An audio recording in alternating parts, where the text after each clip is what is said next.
تو کہاں تھے ہم؟ پارٹ 1 میں ہم نے آپ کو دکھایا کہ کانسٹینٹینوپل شہر کو فتح کرنا اتنا بڑا چیلنج کیوں تھا،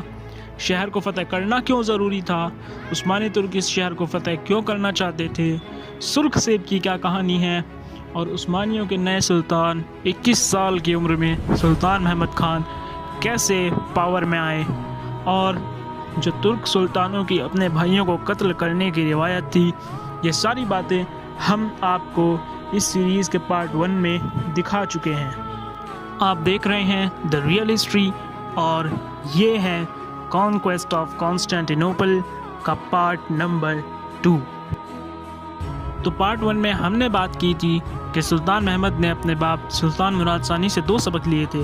کہ قسطنطنیہ شہر کو اگر فتح کرنا ہے تو اس کے لیے 2 کام کرنے ضروری ہیں، ایک تو اپنی ریاست میں مکمل چین، اور دوسرا بہت ہی اسٹرانگ فائر پاور۔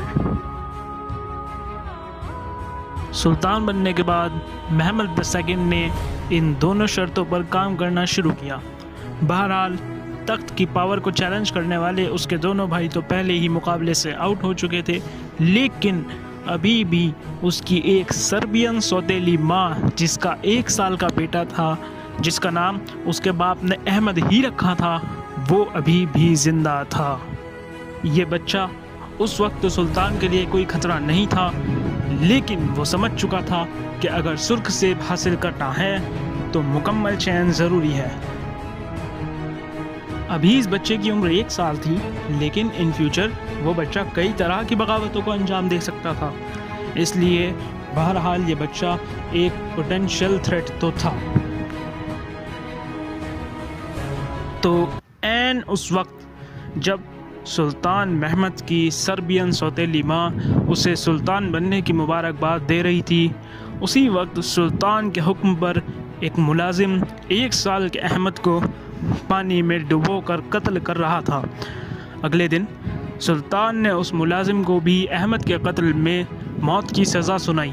اور اس سربین سوتیلی ماں کی شادی ایک ترک سردار سے کر کے انہیں دارالحکومت سے باہر بھجوا دیا۔ سلطان محمد ہی سلطنت عثمانیہ کا وہ سلطان تھا جس نے یہ قانون بنا دیا کہ اس کے بعد جو بھی تخت پر بیٹھے گا وہ اپنے باقی بھائیوں کو، یعنی تخت کے دوسرے امیدواروں کو، یعنی اپنے کمپٹیٹرز کو قتل کروا دیا کرے گا، جس سے سلطنت کی پیس اور اسٹیبلٹی خراب نہ ہو۔ اب سلطان نے ان سبھی لوگوں کو راستے سے ہٹا دیا تھا، یا یوں کہیے کہ سلطان کے راستے سے وہ سارے لوگ ہٹ چکے تھے جو تخت کے لیے اس کے ساتھ بغاوت کر سکتے تھے۔ یوں اس طرح اپنی ریاست میں مکمل امن قائم کرنے کے بعد سلطان محمد نے اپنے پڑوسی ریاستوں سے، یعنی یورپ کی طاقتوں سے کچھ اس طرح یہ پہلی شرط امن کی شرط پوری کی کہ کچھ سے امن کے معاہدے کر لیے اور کچھ سے کاروباری معاہدے کر لیے، یعنی کچھ سے ٹریٹی سائن کر لی اور کچھ سے بزنس ریلیشنز اسٹیبلش کر لیے۔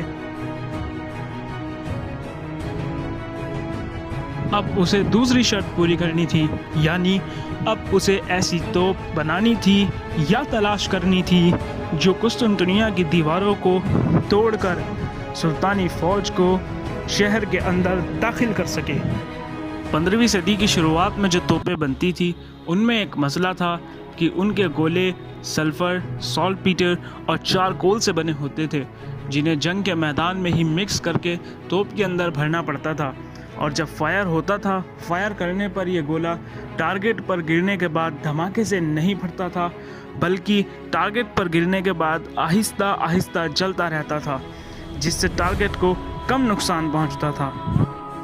یہی وجہ تھی کہ سلطان محمد ایک نئی اور طاقتور توپ بنانا چاہتا تھا۔ اس کی خوش قسمتی تھی کہ شروعات کے مقابلے اس کا دور آتے آتے توپ کی ٹیکنالوجی میں نیا اپ گریڈ آ چکا تھا، اس ٹیکنالوجی کو اپڈیٹ کر دیا گیا تھا۔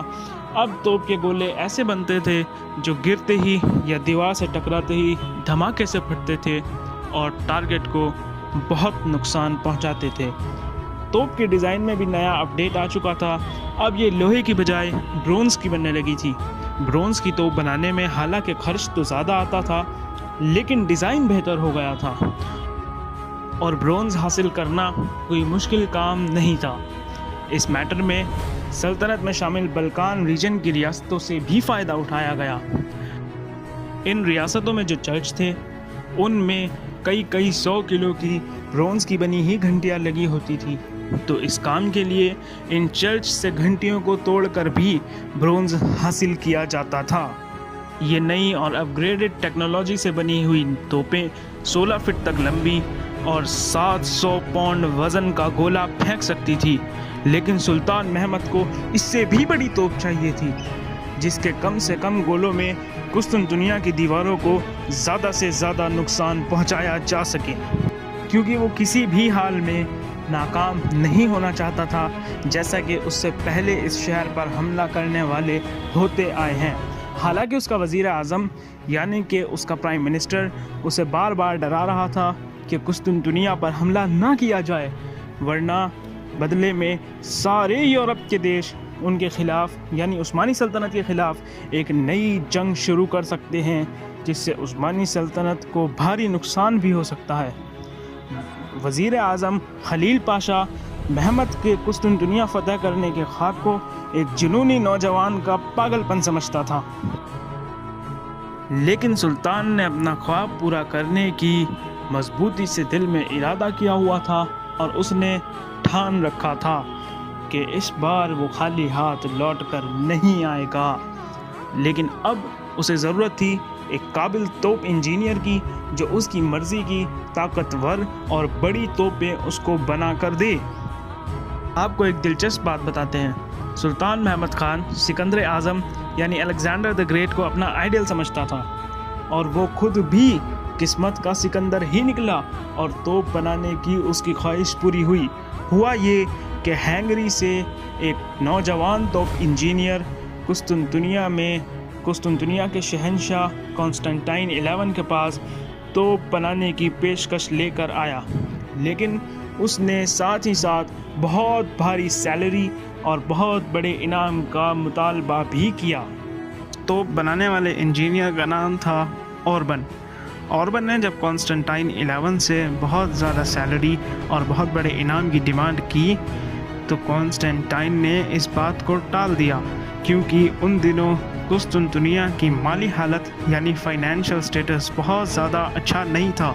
قرض کا بوجھ تھا اور خزانہ خالی تھا۔ تو ایسے حالات میں کانسٹنٹائن 11 کو شہر کی پروٹیکشن سے زیادہ خزانہ بھرنے کی فکر تھی۔ ویسے بھی وہ عثمانیوں کے نوجوان سلطان کو اس کے کم عمر ہونے کی وجہ سے کوئی خاص خطرہ بھی نہیں سمجھتا تھا، بلکہ حال تو یہ تھا کہ جب سلطان محمد تخت پر بیٹھے، جب سلطان محمد سلطان بنے تو فرانس سے لے کر قسطنطنیہ تک یورپی حکمرانوں نے، یورپ کے شہنشاہوں نے ایک دوسرے کو مبارکبادیں دی۔ اب دنیا میں سپر پاور سٹیٹس رکھنے والے تخت پر ایک ایسی سلطنت جو دنیا میں سپر پاور ہے، اس کے تخت پر ایک کم عمر، ایک نا تجربہ کار، ایک لیس ایکسپیرینس، ایک ناقابل شہنشاہ، ایک ناقابل حکمران بیٹھ گیا ہے، کیونکہ اس وقت پر کانسٹنٹائن عثمانیوں کو کوئی خطرہ نہیں سمجھ رہا تھا، اس لیے اس نے اوربن کی توپ بنانے والی پیشکش کو ٹال دیا اور اس کا دل بہلانے کے لیے تھوڑی سی تنخواہ پر، تھوڑی سی سیلری پر اسے رکھ لیا تاکہ اتنا قابل انجینئر کہیں اور نہ چلا جائے۔ لیکن بات وہی، اپنی قابلیت کے حساب سے اوربن اس سیلری میں سیٹسفائی نہیں ہوا۔ اس کی 3 وجہیں بھی تھی۔ پہلی تو یہ کہ اس کی قابلیت کے حساب سے سیلری بہت کم تھی، دوسری یہ کہ وہ بھی وقت پر نہیں ملتی تھی، اور تیسرا یہ کہ اس تھوڑی سی سیلری میں بھی سرکاری کلرک بار بار ٹانگ اڑاتے تھے۔ اوربن نے وہی کیا جو اس وقت کے زیادہ تر یورپ کے نوجوان کر رہے تھے، یعنی سلطنت عثمانیہ میں نوکری کا فیصلہ، کیونکہ سلطنت عثمانیہ اس وقت دنیا کی سپر پاور تھی۔ ان نوجوانوں کو اچھا روزگار سلطنت عثمانیہ میں ہی مل سکتا تھا، کیونکہ سلطنت عثمانیہ مالی حالت پر، مالی طور پر بہت طاقتور تھی۔ ان دنوں سلطنت عثمانیہ کا فائنینشل سٹیٹس بھی بہت اچھا تھا۔ سلطنت عثمانیہ بہت امیر بھی تھی، طاقتور بھی تھی، اور تو اور یہ گرو کر رہی تھی، ایکسپینڈ کر رہی تھی، تو اس لیے زیادہ تر نوجوان نوکری کرنے کے لیے سلطنت عثمانیہ ہی میں آیا کرتے تھے۔ اوربن سلطان کو ایک ایسا آفر دینا چاہتا تھا جسے سننے کے بعد سلطان اسے نہ کر سکے۔ وہ یہ بات اچھی طرح جانتا تھا کہ سلطان محمد قسطنطنیہ کی دیواریں توڑنے کے لیے بےتاب ہیں اور انہیں ایک انجینئر کی تلاش ہے۔ اس لیے اس نے پہلے قسطنطنیہ کی دیواروں کا اچھی طرح جائزہ لیا اور پھر قسطنطنیہ سے نکل کر سلطنت عثمانیہ کی راجدھانی دارالحکومت ادرنہ آ گیا۔ جب یہ سلطان محمد کے دربار پہنچا، جیسے ہی سلطان کو بتایا گیا کہ ہنگری سے ایک توپ انجینئر آیا ہے، سلطان نے اسے فوراً ملنے کے لیے بلا لیا۔ سلطان کیونکہ خود بھی جنگ کی ٹیکنالوجی کی بہت زیادہ سمجھ رکھتا تھا، تو اس نے اوربن سے تھوڑے سے ٹیکنیکل سوال پوچھنے کے بعد سیدھا پوائنٹ کی بات کی۔ کیا تم میرے لیے ایسی توپیں بنا سکتے ہو جس سے قسطنطنیہ کی دیواریں گر جائیں اور اس کا گولہ اتنا بڑا ہو؟ سلطان نے ہاتھ کے اشارے سے گولے کا سائز بتایا۔ اوربن نے اتنے مہینے اسی ایک سوال کا جواب دینے کے لیے تو محنت کی تھی۔ اس نے فوراً بلند آواز میں کہا، میں ایسی توپیں بنا سکتا ہوں جس سے قسطنطنیہ کی دیواریں ریت کی دیواروں کی طرح اڑ جائیں گی۔ سلطان بھی یہی جواب سننا چاہتا تھا۔ اس نے اوربن کے مانگے ہوئے سیلری اور انعام سے بھی 4 گنا زیادہ دینے کا وعدہ کر لیا اور اوربن کو نئی توپیں بنانے کا آرڈر بھی دے ڈالا۔ 3 مہینے کے بعد اوربن کی بنائی ہوئی پہلی توپ تیار ہو گئی، جسے بوسفورس کے کنارے ترک قلعے رومیلی حصار پر بھیج دیا گیا۔ بوسفورس وہی سمندر ہے جس کے بارے میں ہم نے آپ کو پارٹ 1 میں بتایا تھا، جو قسطنطنیہ سے بیچ سے ہو کر گزرتا تھا۔ نومبر 1452 میں بوسفورس کے سمندر سے وینس کا ایک جہاز قسطنطنیہ جانے کی کوشش کر رہا تھا، جسے اوربن کی بنائی ہوئی پہلی توپ کے گولے سے ڈبو دیا گیا۔ اس ایکسپیریمنٹ کے بعد اوربن کی بنائی ہوئی توپ کی طاقت بھی ثابت ہو گئی اور سلطان کی نظروں میں اس کی عزت بھی بڑھ گئی۔ سلطان اس سے خوش تھا اور اب سلطان نے اسے اپنی سوچی ہوئی وہ بڑی توپ یعنی کہ سپر گن بنانے کا آرڈر دے دیا۔ سپر گن بنانے کا پارٹ ہی کانکویسٹ آف کانسٹینٹینوپل کی پوری سیریز کا سب سے دلچسپ پارٹ ہے۔ سپر گن کیسے بنائی گئی، اسے بنانے کے لیے کیا کیا تیاریاں کی گئی، اوربن استاد کی نگرانی میں سپر گن کو جب ٹیسٹ کیا گیا تو ایک دن پہلے شہر میں کیا منادی کروائی گئی،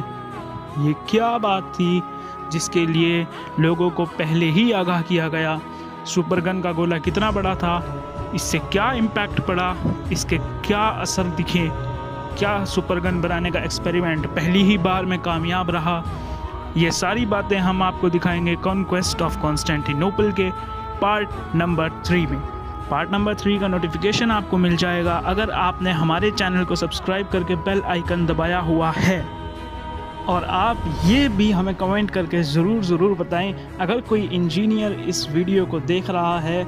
تو اس کو یہ ویڈیو دیکھنے کے بعد کیا خود پہ تھوڑا پرائیڈ محسوس ہوا ہے کہ انجینئروں کی کتنے سالوں سے ڈیمانڈ مارکیٹ میں ہمیشہ سے رہی ہے۔